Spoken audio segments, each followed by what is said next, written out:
Nah itu ternyata tradisi-tradisi para guru kita juga seperti itu. Jadi Mbah Yai Mahfud itu juga sama, waktu beliau sakit itu juga dipaksa bagaimana tetap berangkat, tetap mengajar di tengah-tengah sakit. Kalau sakit luar bisa ditahan, kalau sakit dalam ini akan sulit orang bisa memaksa. Nah ini guru-guru kita ini sudah mencontohkan. Jadi kalau sampai pengen istimewa sendirinya ya, walaupun yang ada ini semuanya nanti akan beda. Kalau pengen istimewa daripada yang lainnya ya, ketika di saat malas-malasnya, di saat ngantuk-ngantuknya malah berangkat dipaksa ambil. Nah ini akan membuat bobot kita ini berbeda. Walaupun misalkan kita jumlahkan ngajinya bodoh, sajane ya rapatnya pinter, tapi mangkatnya aktif, dan insya Allah. Ini karena kalau kesusahan itu jarang orang mau melakukan. Abot, angel ini jarang orang yang melakukan. Berat, susah itu jarang orang yang melakukan.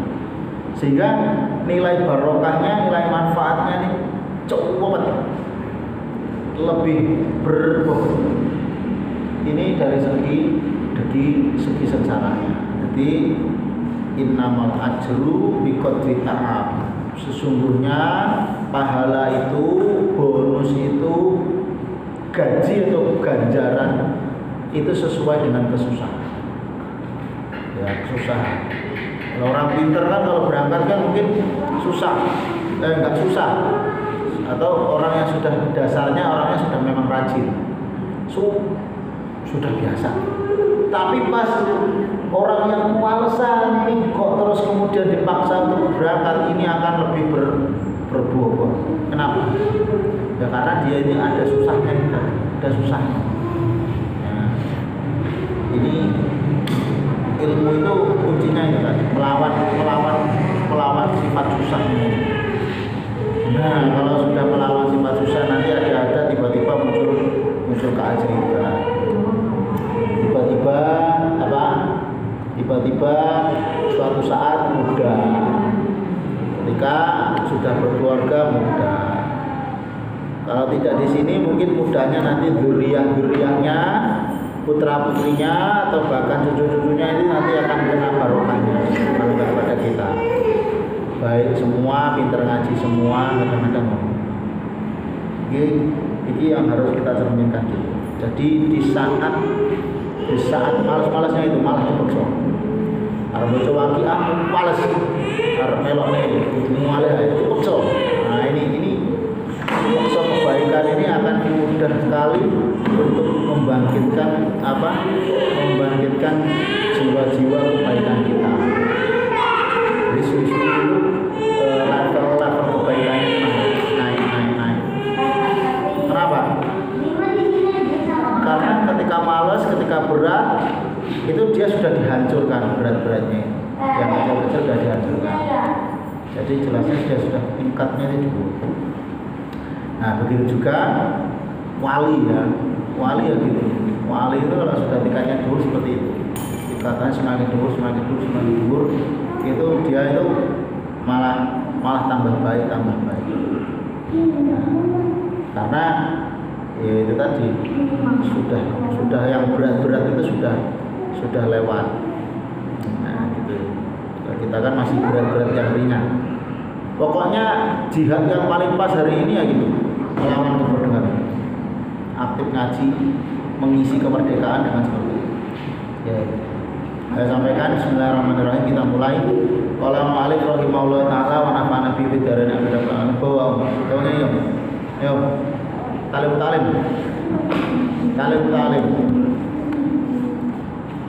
Oke, dengarkan dulu ya. Coba duduk dulu. Nah, tentang kesungguhan dalam belajar dan ketekunan dan cita-cita.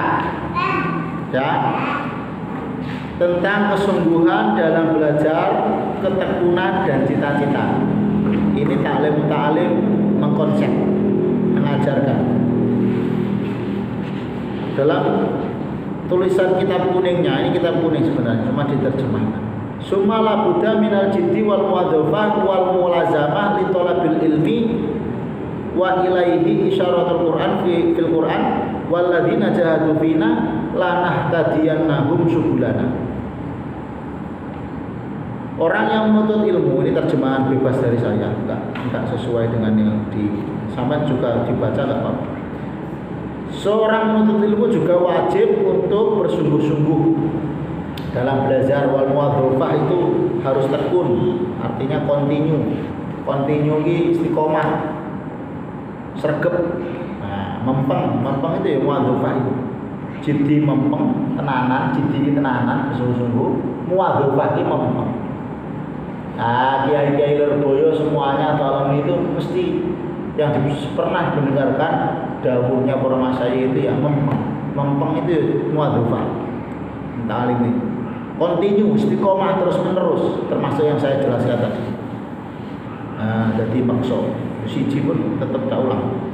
Wal mulazamati li thalabil ilmi, dan apa ini? Dan ini kita terjemahnya harus tekun tok pada dari telu. Wal mulazamati dan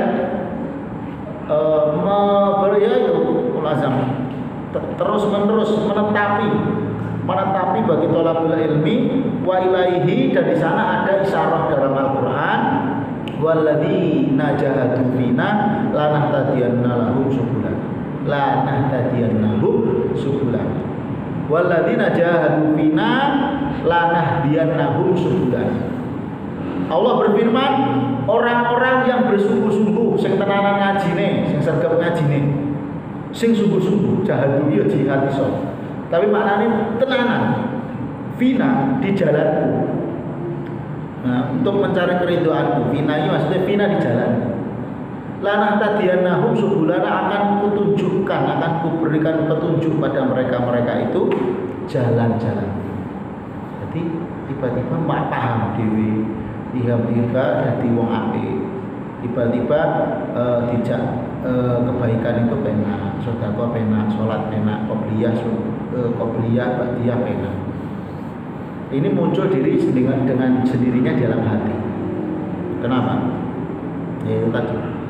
Karena dia itu tenanan, ngajinya tenanan, tenanan, sehingga mengefek kepada anggota badannya.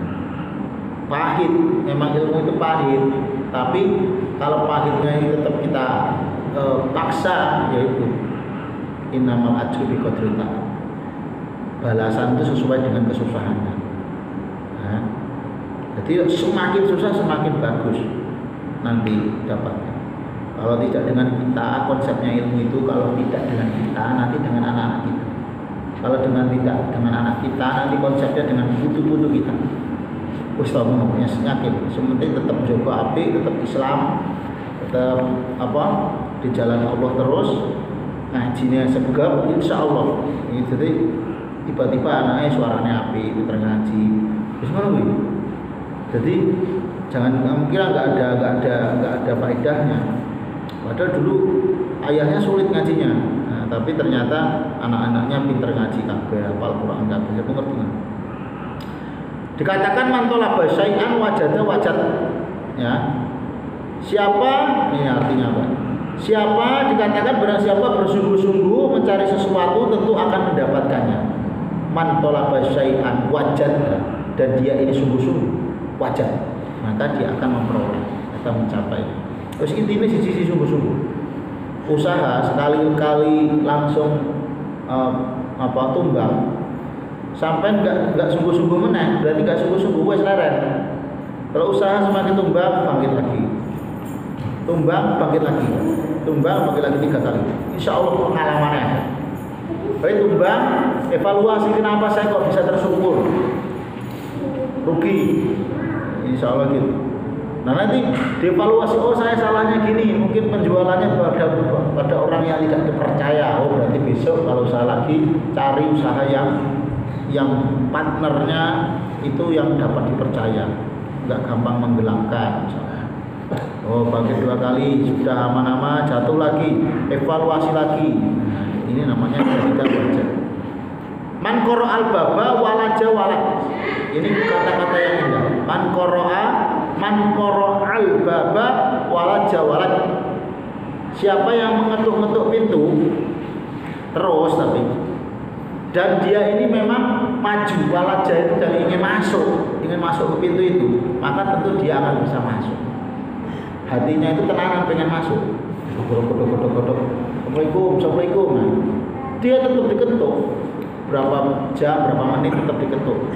Nah, itu maka dia akan bisa menjebol ataupun bisa dipersilahkan masuk oleh tamu. Itu artinya kenapa? Artinya bagaimana? Yang pertama, kalau dia itu mau bersungguh-sungguh, dia mencari sesuatu tenanan, misalnya boleh duit sing ilang ceblok misalkan ning ceblok kono ning duit tenanan, suwi-suwi tenanan dia mau bisa menemukan apa yang dia maksud. Begitu juga mengetuk pintu yang terus-menerus ingin dibukakan oleh tamunya, oleh orang yang punya rumah, sohibul bait. Diketuk terus, lama-lama akan dipersilahkan masuk. Nah itu ilmu itu juga seperti itu, ilmu itu juga seperti itu. Ya, halaman 40 ya, halaman 40. Terus diketuk talim. Insyaallah bisa. Wakila biqadri mata tanalu matamana.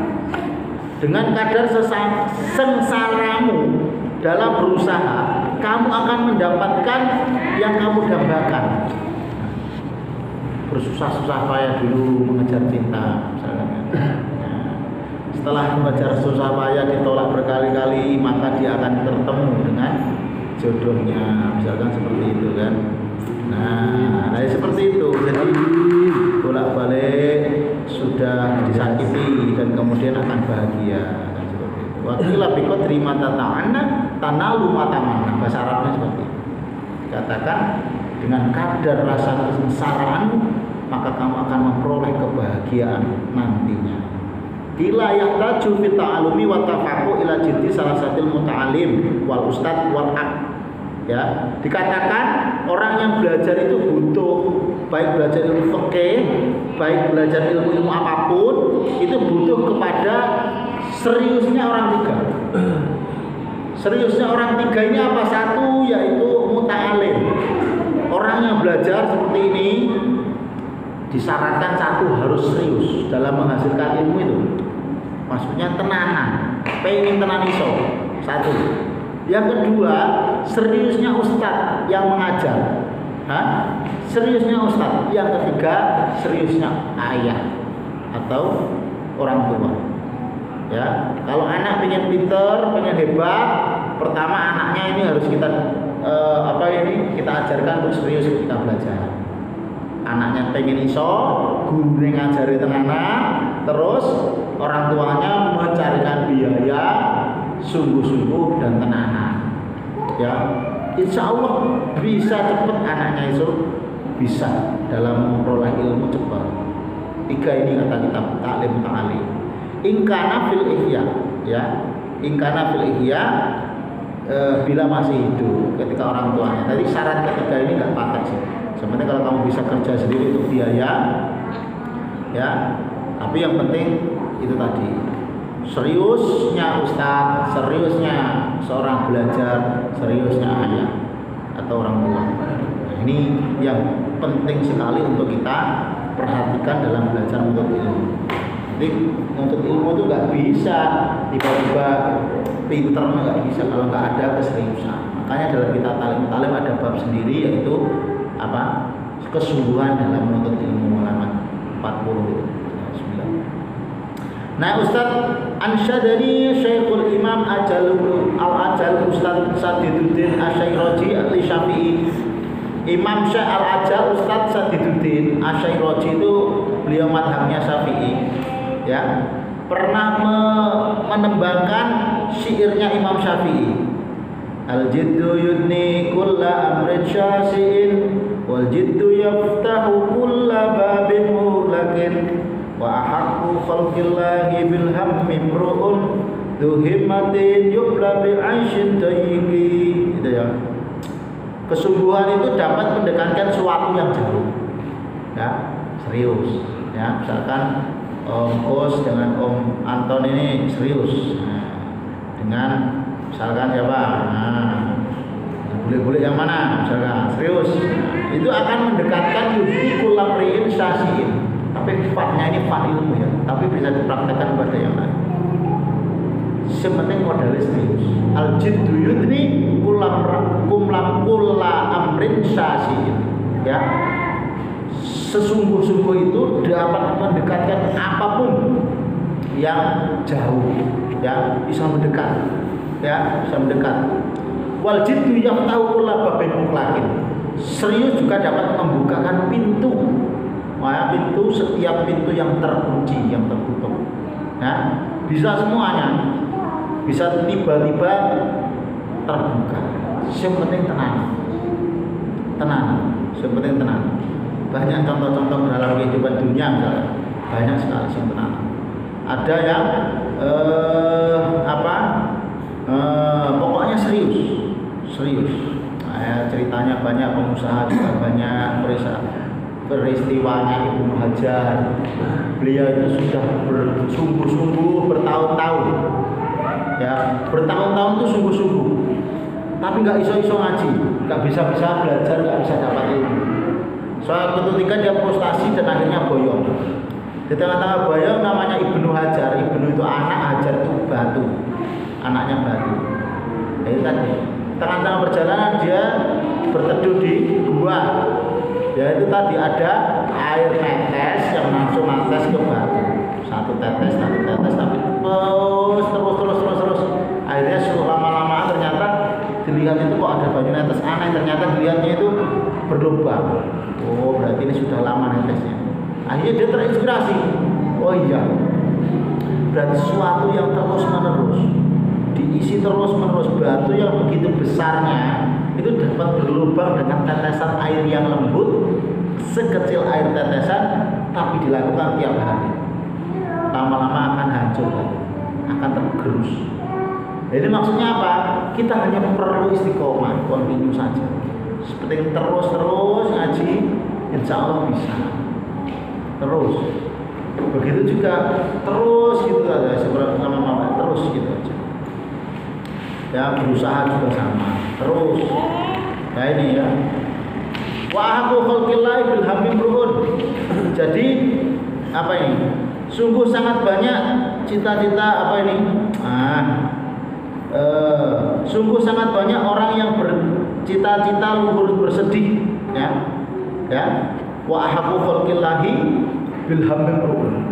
Orang yang punya cita-cita tinggi dari makhluknya Allah ternyata banyak yang bersedih, ya.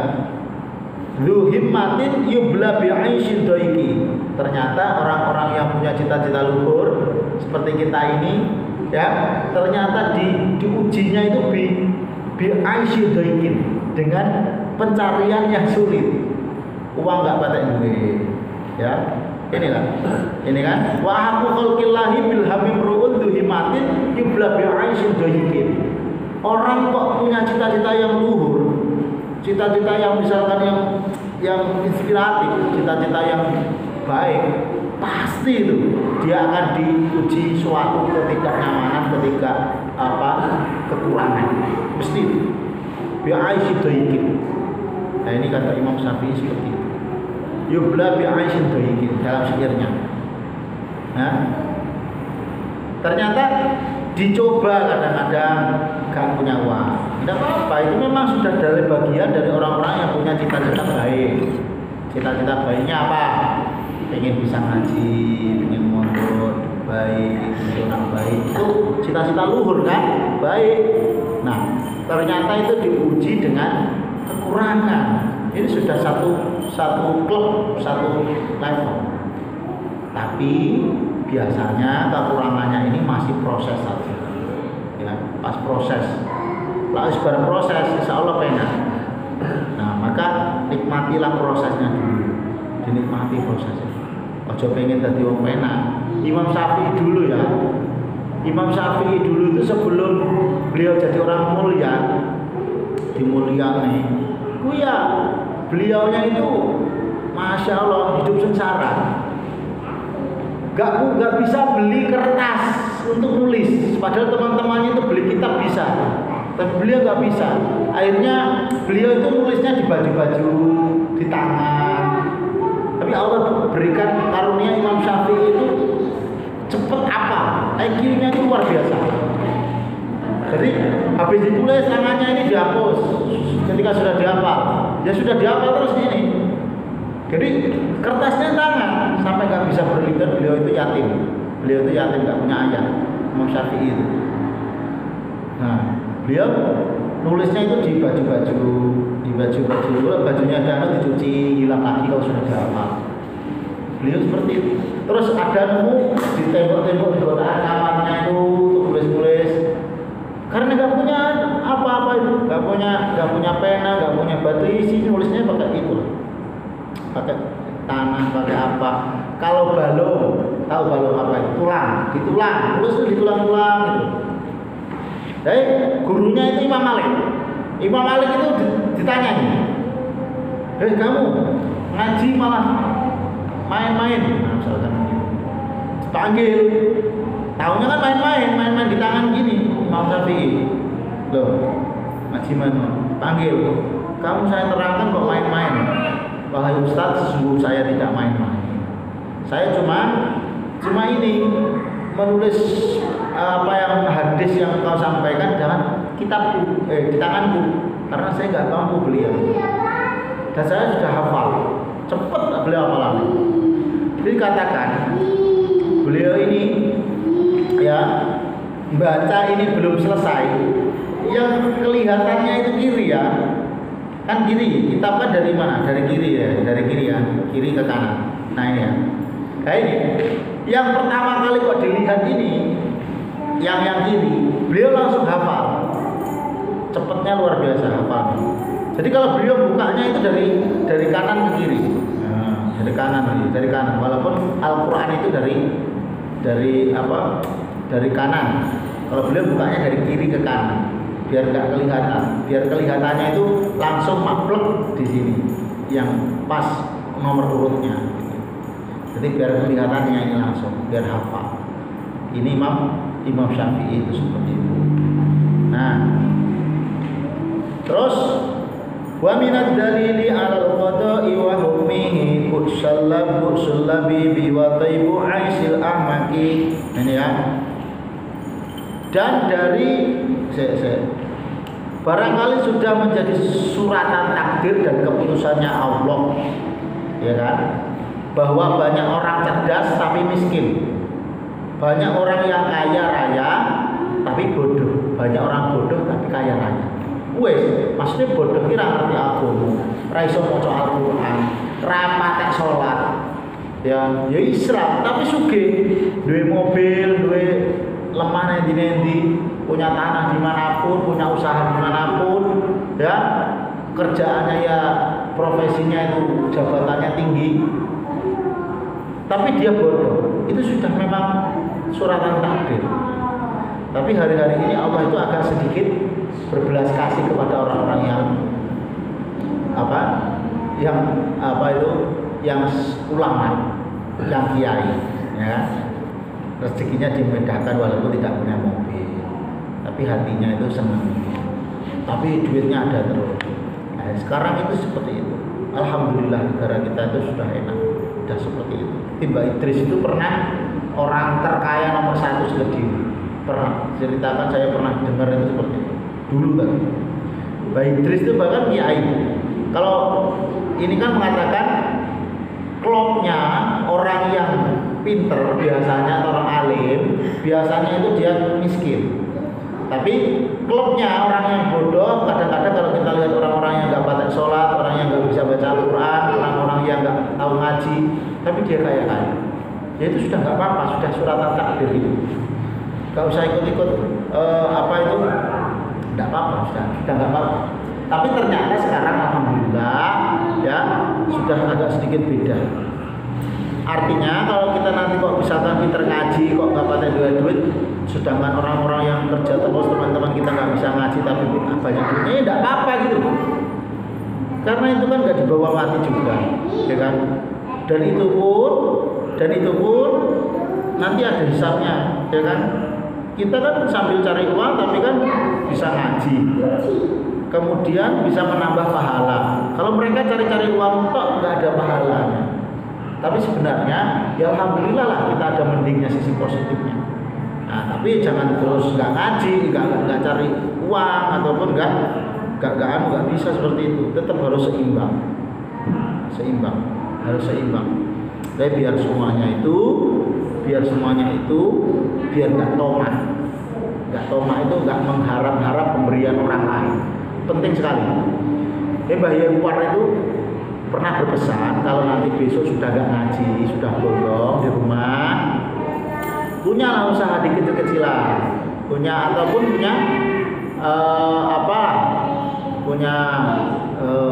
usaha apa ataupun punya pendapatan dari mana. Jangan sampai kita tidak, ya. Jadi di Lirboyo itu tetap para duriah itu punya warung-warung di pondok. Itu biar tidak tomah hasil pemberiannya sowanan dari para santri. Beliau pernah gitu. Beliau nggak tomah seperti itu. Nah, ini ajaran dari guru-guru kita, harus kita tirukan. Jadi beliau itu juga mengajarkan bekerja, bukan hanya ngaji saja, dekat dengan Allah saja, tidak. Jadi Mbak Idris itu kalau dulu itu main ke rumahnya Mbak Idris ya, itu bawa baju yang ditali dengan taplak meja itu. Nah, nanti sampai di rumahnya Mbak War ini ditawar-tawarkan ke keluarga-keluarga dan sebelum kaya raya seperti ini. Dulu seperti itu. Beliau juga jualan es. Dulu itu jualan es. Jangan lihat besarnya Lirboyo kayak sekarang. Tidak. Dulu itu berjuang, semuanya berjuang. Jadi penting sekali biar menjaga hati kita ini nggak tomah. Tomah itu mengharap-harap pembelian orang lain nggak boleh mengharap agar diberi ini. Itu penyakit hati. Nah, supaya kita ini nanti kalau sudah di rumah tidak tomah pemberian orang, kata Mbak Yewar, kalau sudah nggak ngaji nanti jualan lah apa ataupun kalau enggak ya dia punya profesi apa supaya enggak tomah. Nah, ini penting sekali, penting. Tomah itu penyakit hati. Ya, penyakit hati yang enggak baik. Ya. Nah, itu. Terus lakin man yuruzikul hija hurimal gina. Ya. Diddani yaftarikoni aytafarruqi. Dan keduanya hal tersebut tidak bisa digabungkan. Ya. Orang yang lakinaman ruziko kang den paringi rezeki sapa man al-hija hurima al-hina.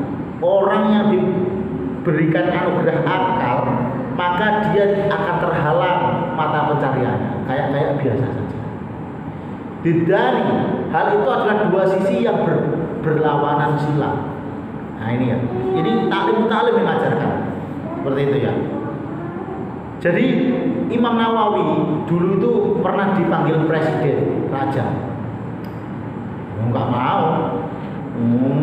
Sana Umarok, sini ulama. Kalau yang mau butuh ya datang kepada ulama lah. Masa ulama datang kepada Umarok, enggak bagus itu. Nah, akhirnya beliau itu sampai dijemput tentaranya. Saya enggak takut. Saya ini kan ulama. Kalau memang Harun ar-Rasyid itu raja ya dulu mau bertemu dengan saya ya silahkan datang ke rumah saya. Jangan pokoknya raja, entah Harun ar-Rasyid entah siapa, pokoknya ya datang ke rumah saya. Nah, akhirnya datang sendiri, rajanya itu datang sendiri. Nah ini maksudnya saya gimana, walaupun miskin itu tetap harus ada itu seperti Imam Nawawi, harus ada kehormatannya. Makanya guru-guru kita yang ada di sini seperti Mbah Wabda ya, Pak Imam sudah benar sekali, sudah bagus mencontohkan kita seperti itu, bagaimana beliau tidak sembarangan dalam menerima bantuan ya, tidak mudah gampang proposal, itu seperti itu, menjaga muroahnya para ustadz, para ulama, muroahnya Mbah Yai, jaga seperti itu. Jadi Ya seperti itu kahananya kita. Ternyata walaupun kita ini anti proposal misalkan di pemerintahan minta uang gitu, ini ternyata ya alhamdulillah Allah berikan. Itu artinya apa? Artinya rezekinya kita itu bukan tergantung pada yang kita minta, semuanya kepada Allah. Semuanya kepada Allah. Rezekinya itu Allah yang beri, bukan pemerintah, bukan siapapun.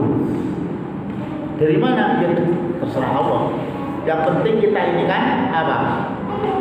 Ngetok-ngetok pintu terus. Nah, nanti lama-lama kan dibukakan. Yang penting kita kan mau apa? Ambil mangga kan, yang penting mangganya kita dorong-dorong terus.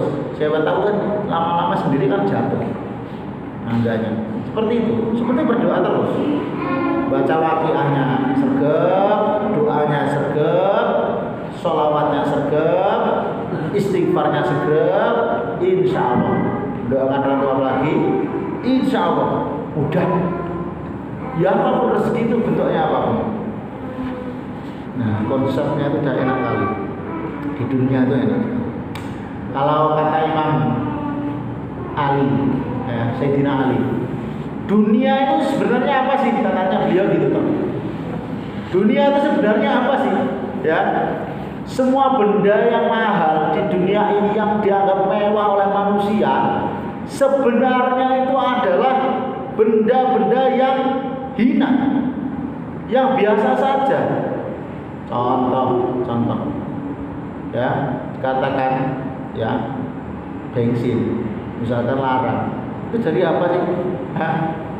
Ya, dari dulu, dari fosil-fosil yang membusuk, ya, sehingga keluar gas, keluar air. Dari situ asli bangkai. Emas itu dari batu bara yang melalui perjalanan beribu-ribu tahun, mengendap di tanah. Lama-lamaan akhirnya jadi emas. Apalagi mutiara itu aslinya batu, cuma diemut oleh kerang, lama akhirnya jadi mutiara. Contoh apa? Besi-besi yang ada di mobil motor itu aslinya dari apa? Dari nikel, ya. Dari apa itu? Dari bahan besi-besi yang hina dari tanah semuanya. Akhirnya mewah kayak gitu dibanggakan. Nah itu ternyata seperti itu. Dunia itu memang hina seperti itu. Hinanya itu seperti itu, ya kan? Terus dibangga-banggakan. Kita sendiri dari apa? Ya kan? Dibangga-banggakan. Di dalam perut kita ada apa? Ya itu toh. Maka Imam Ali Sayyidina Ali karramallahu wajhahu itu sangat mengatakan dunia ini menjijikkan. Nah, seperti itu. Ini kajian tasawufnya. Jadi biasa saja. Jangan terlalu cinta, jangan terlalu senang dengan dunia. Biasa saja. Toh semuanya itu berasal dari perkara yang menjijikkan di dunia ini. Makanya mintalah kita ini balasan di akhirat. Balasan di akhirat. Penting kali. Makanya kita harus persiapan mulai dari sekarang. Bagaimana sholat kita, bagaimana baca Al-Quran kita, bagaimana ngaji kita, bagaimana qobliyah ba'diyah sholatnya kita. Ini harus diperhatikan. Untuk semata-mata itu untuk bekal nanti, ya nanti. Orang sholat aja kadang-kadang masih diberikan masuk dikobong dulu di neraka, apalagi yang nggak sholat gitu loh. Nah ini, tapi mumpung di dunia ini sering-sering tobat, karena rahmatnya Allah, ya kan, sifat menerima tobatnya Allah ini lebih besar daripada dosa. Kita harus yakin. Ya memang wajib yakin itu. Dosa kita tuh masih nggak ada apa-apanya dengan rahmatnya Allah. Rahmatnya Allah itu sangat besar. Kalau sampai melihat kasih sayang Bunda di sini, dengan kasih sayangnya Allah tidak ada apa-apa sebenarnya kepada umatnya Nabi Muhammad. Maka oleh karena itu tetap bertobat. Karena kalau tobat itu, kalau kita nyawanya itu sudah sampai tergorokan, kerongkongan, gak bisa tobat diterima lagi. Jadi saya katakan kalau Anda punya dosa, kita ini sudah pernah melakukan dosa, miso, apapun, menyakiti teman, apapun, menggunjing pakai, pertama kali yang harus dilakukan orang berdosa adalah tobat. Tobat lambe sik apa-apa. Besok kok lagi kita mengajak tidak akan mengulangi lagi. Ternyata besok kok melakukan lagi, tobat lagi seperti itu. Itu rahasianya seperti itu. Jangan sampai nanti menunggu nyawanya sudah di kerongkongan udah nggak bisa tobat itu udah. Kalau masih itu bisa. Kalau masih sakaratul maut masih misalkan nyawanya masih di dengkul bisa. Tapi ya sudah nggak kepikiran. Kalau sudah fil hulqum ya, maka nanti akan melihat di mana tempatnya. Nah ini di surat Al-Waqiah itu sing hulqum itu ya. Jika balaghatil hulqum. Nah, yang dulu itu maksudnya sebar kupingku yang dulu toh. Nah, yang dulu itu maksudnya ketika sudah diterongkongan ini, maka orang sakaratul maut itu yang mau mati itu dilihatkan tempatnya. Tempatnya itu di mana? Dilihat kalau dia memang ahli surga, ya dilihat surga. Maka ada istilah mati tersenyum itu ada.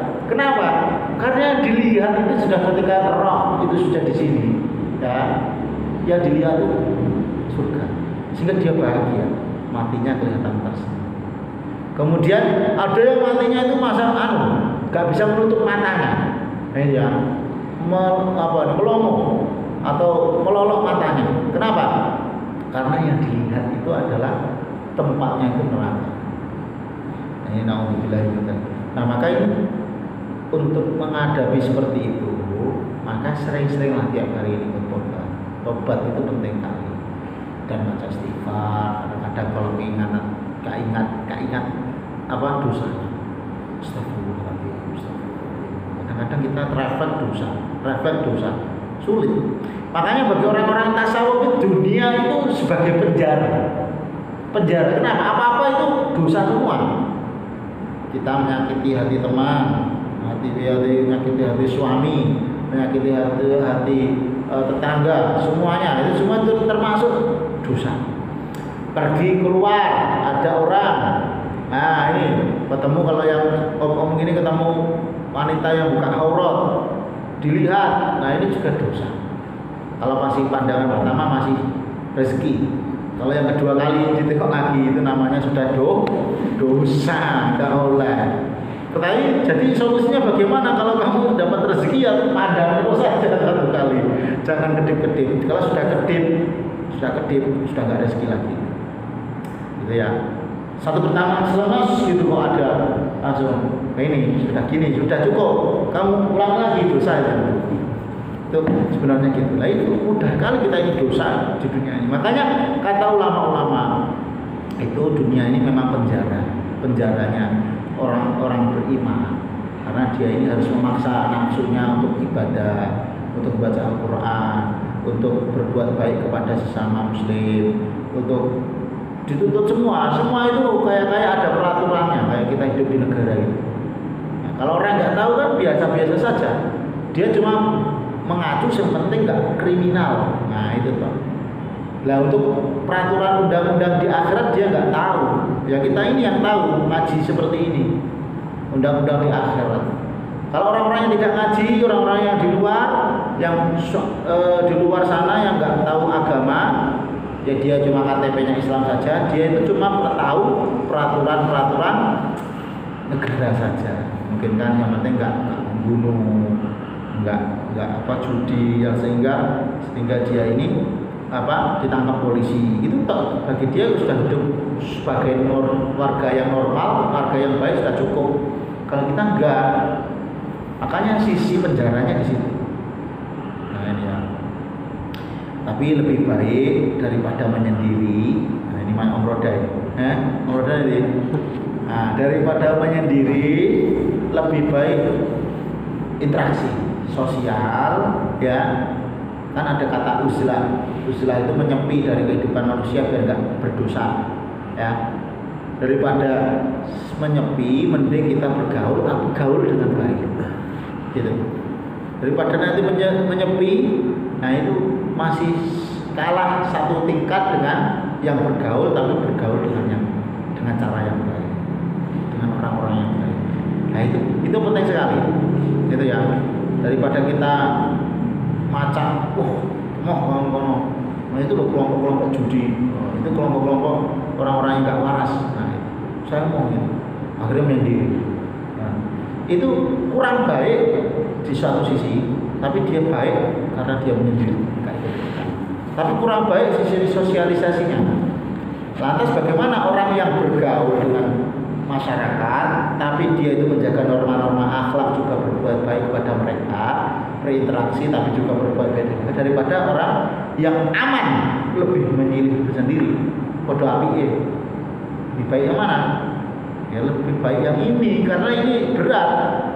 Orang yang bergaul tapi bergaul dengan yang baik, dengan berbicara yang baik, membicarakan yang baik, orang yang digauli juga baik, ya kan?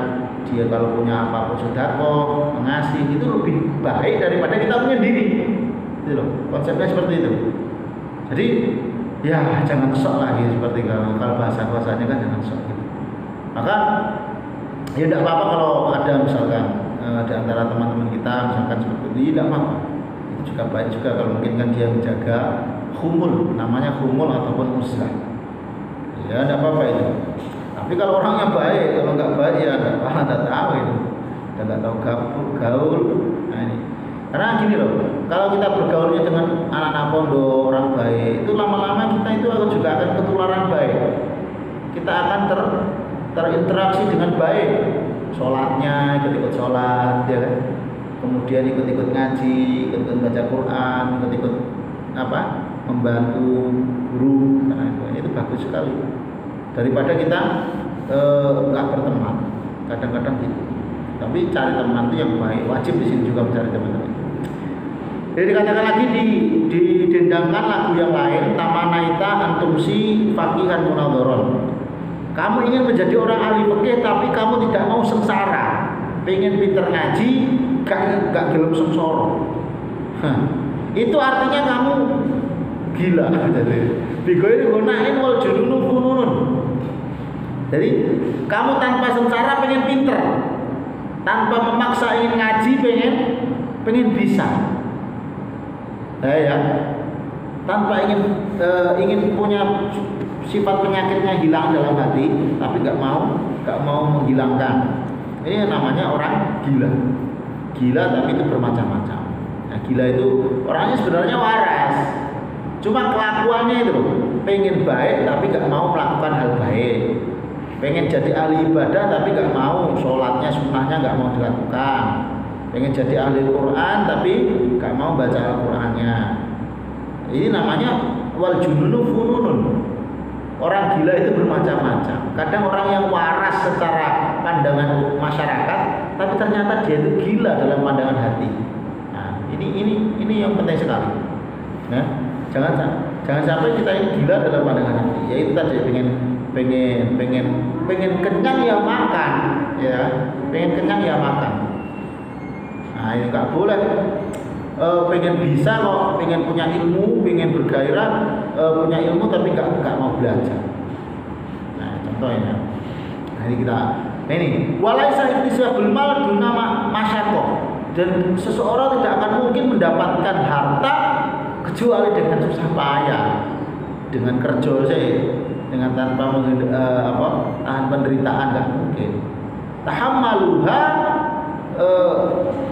orang yang tidak mungkin mendapatkan harta tanpa penderitaan yang ia tanggung.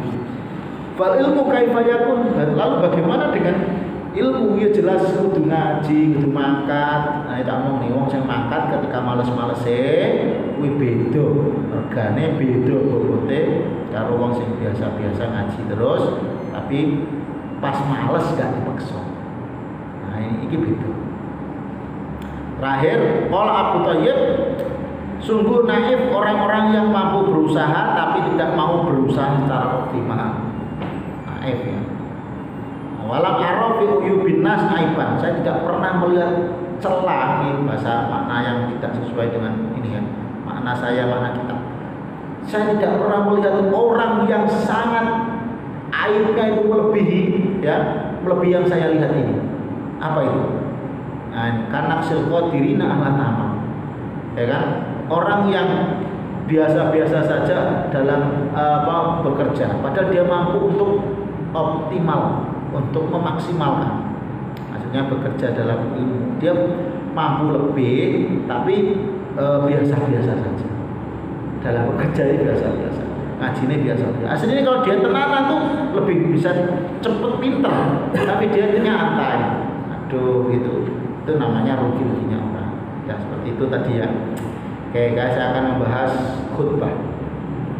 Khutbah itu kalau ini yang laki-laki, syaratnya itu nomor 5. Kalau nanti dulu.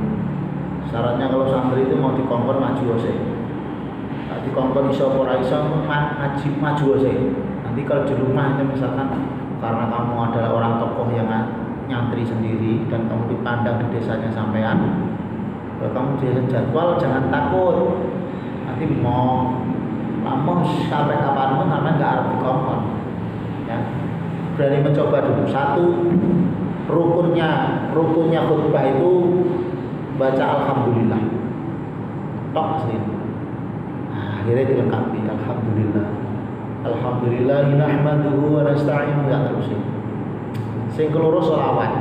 Terus kayak ceramah ngono kae. Selawat. Sing ketelu wasiat takwa. Takwa iki wasiat takwa itu enek. Ya, ning loro-loro ning khutbah. Ya, khutbah kan ada loro. Khutbah pertama, khutbah kedua. Nah, khutbah yang pertama itu harus menyertakan ini, 3 ini. Yang 2 ini enggak, yang 5 ini.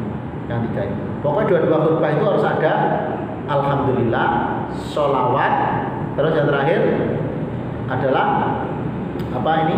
Ini tadi wasiat takwa. Kalau di sini buka halaman,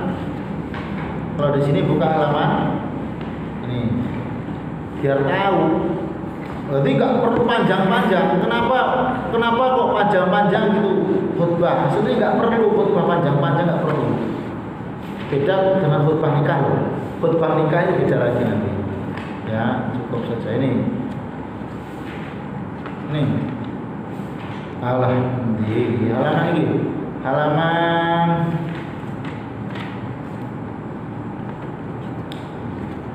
G 80. Oke. Ini halaman 75 ya, 75. Rukun-rukun khutbah. 1 baca alhamdulillah, 2 membaca sholawat, 3 membaca wasiat takwa kepada Allah. Witok. Pena. Terus sing keloro iki, sing kepapat, yang keempat ini boleh diantara dibaca dua-duanya, tapi lebih baik di rakaat awal, di khutbah yang awal. Yaitu apa? Baca ayat Al-Quran. Wes, simpel aja, baca ayat Al-Quran. Apa sih baca? Penting ayat Al-Quran.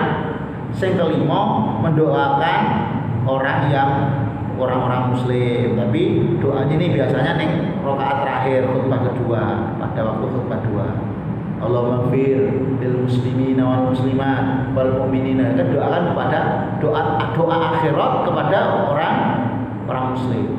Kuwi tok ini. Ya. Jadi kalau mau lengkapnya khutbah itu cuma berdiri. Alhamdulillah, Allahumma sholli wa sallim ala sayyidina Muhammad wa ala ali sayyidina Muhammad. Taqullah. Terus baca orang-orang baca awal kayak pesan-pesan. Mari kita ngaji di Muratilil Quran, BPM kita tebur, terus awal wal asri innal insana lafil khusri wa duduk. Wah cukup rakaat pertama. Lah aku sing ketelu awal iki kudu enek ning rakaat loro. Ning apa khutbah loro. Adeg sing loro alhamdulillah sing biasane Arab kabeh. Alhamdulillah, Allahumma sholli wa sallim ala sayyidina Muhammad wa ala sayyidina Muhammad. Ittaqullah. Terus sebaca ya ayyuhalladzina amanu, apa senang ya ayyuhalladzina amanu shollu alaihi wasallam taslima. Misalkan seperti itu kan. Innallaha malaikatahu kan dibaca bar kuwi donga. Allahumma a'izzal islam wal muslimin. Wa ahlikal kafarata wal mubtadi'ata wal musyrikin. Allahumma amina fi durina. Widak. Nah, nanti kalau besok sing penting rukunnya. Nah, ibadah apapun tuh rukunnya harus tahu. Kalau rukunnya tahu, gak masalah. Sampai pede-pede wae walaupun gak apik. Sampai ini gak perlu apik. Yang penting membuat sah. Nah, itu tadi ya. Itu ilmunya. Ya, ya. Nanti dipraktekkan kapan-kapan. Dipraktekkan. Nanti kalau ada nanti khutbah apa di sini? Khutbah nikah itu duduk saja, enak. Khutbah nikah itu duduk saja. Karena Nabi itu yang mengajari Nabi nikah itu ada khutbahnya. Oke, selanjutnya kita terakhiran untuk ini wisata. Apa itu? Wisata kebun buah. Nanti masuk kebun, bayar piro, nanti boleh makan buah di sekitar situ. Cuman nggak boleh dibawa pulang. Biasanya gitu. Kalau di Malang itu seperti itu, di Malang, Jawa Timur. Termasuk akad ijarah apa itu? Nah, itu tidak sah kalau menurut mazhab Syafi'i dan sah menurut Imam Taqiyuddin As-Subki boleh, serta mazhab Hambali boleh. Terus bagaimana seandainya dibawa keluar buahnya itu di dalam makan sedikit, tidak boleh dibawa keluar karena menyalahi akad. Nah ini baik di Malang kayak ini. Boleh masuk ya, boleh masuk tapi makan buahnya di tempat. Di sana ada apel, belimbing ya. Apalagi itu, saya belum sempat ke sana sebenarnya. Ya. Itu apel, belimbing, pokoknya banyak lah, stroberi. Jadi selama kamu lapar itu masuk aja nggak apa-apa. Pokoknya bayar tiket 30.000 masuk sana 35 kalau kemarin tuh. 35 masuk makan sepuasnya, kenyang di sana, nanti nggak boleh dibawa keluar. Itu ya, buah apa saja langsung petik dari pohonnya. Nah ini ya. Ini sewa kolam pemancingan, ikan yang dipancing adalah milik si pemancing yang dibeli dari Pak Gunawan, misalkan ini. Pertanyaannya dalam perspektif pikir termasuk akad apa sistem pemancingan yang diterapkan Pak Gunawan dan apakah dibenarkan dengan memandang pertimbangan di atas. Jadi ceritanya itu daerah Lampung terdapat bisnis kolam pemancingan yang unik yang sistemnya dikelola oleh Pak Gunawan. Prakteknya itu setiap hari pemancing diharuskan terlebih dahulu membeli ikan dengan bobot yang sesuai diinginkan pemancing. Jadi mau dapat berapa di sini? Ayo mancing dulu, beli dulu, misalkan 1 kilo 20.000. Nah, bagi bayar 20.000 dulu. Baru setelah itu ikan-ikan tersebut dimasukkan ke kolam pemancingan. Oh, mau tuku dhisik, wae terus dilebokne ning pemancingan. Karena di kolam itu belum ada ikannya sama sekali. Sistem Pak Gunawan ini membatasi seluruh membatasi waktu pemancingan sehingga ketika waktu telah habis mau tidak mau seluruh pemancing harus berhenti. Karena pemancing lebih dari satu, otomatis ikan para pemancing dan kolam tersebut bercampur satu dan dengan lainnya sehingga tidak menutupi kemungkinan ikan yang dipancing bukanlah ikan yang pembeli, melainkan milik orang lain. Pertanyaannya, sistem apa? Nah ini bagaimana hukum fikihnya? Termasuk akad sewa terhadap kolam. Sementara hukumnya dapat berbeda pendapat. Menurut mayoritas Syafi'iyah, Imam Syafi'i tidak sah. Setelah menurut Imam Taqiyuddin Subki hukumnya sah. Jika sistem menurut enak ya, saya mancing ya. Nah, cukup ya, seperti itu tadi yang dapat saya sampaikan untuk hari ini. Ya, untuk yang paling berhati-hati itu adalah apa? Ketika ada kotoran cecak.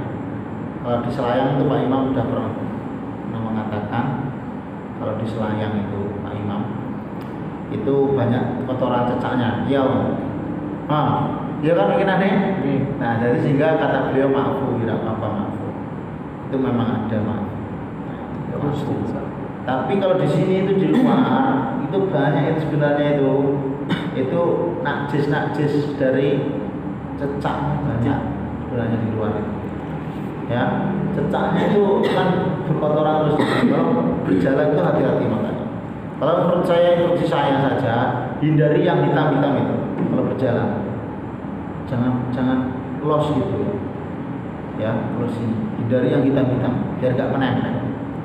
Karena kalau yang kuat itu kalau masih ada asal bentuknya najisnya di situ, kok nempel di kaki misalnya sholat, nah ini yang bikin banyak mengatakan nggak sah. Walaupun ada yang mengatakan sebagian ulama sah. Ini hati-hati pokoknya kalau nyebrang itu hindari yang berwarna hitam lah, itu aja. Karena nggak mungkin kita tembak shelter. Kalau pagi mungkin bisa, ya di situ. Nah, itu aja. Jadi cukup untuk hari ini, cukup untuk ngaji kita. Mudah-mudahan bermanfaat. Ingat lagi pesan saya, kalau lagi malas-malasnya itu malah berangkat. Insya Allah itu malah tambah berkah ilmu kita. Ya, cukup ya. Ini hari ini Arab bersihnya di Leo.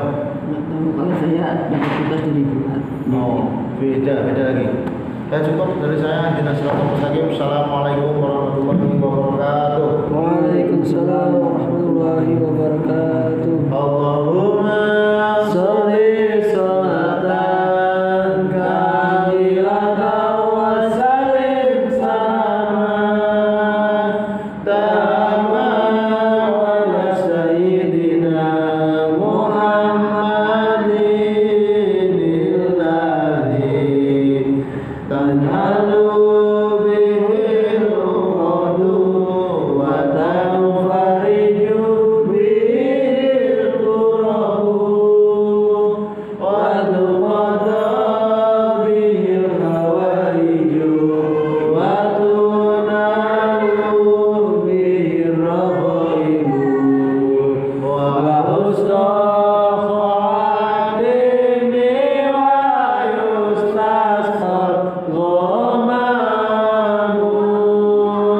biwajhil karim wa ala alihi wa sahbihi fi kulli lamhatin wa nafasin bi'adadi kulli ma'lumilah. Allahumma sholli ala Muhammad. Allahumma sholli alaihi. Nomor nanti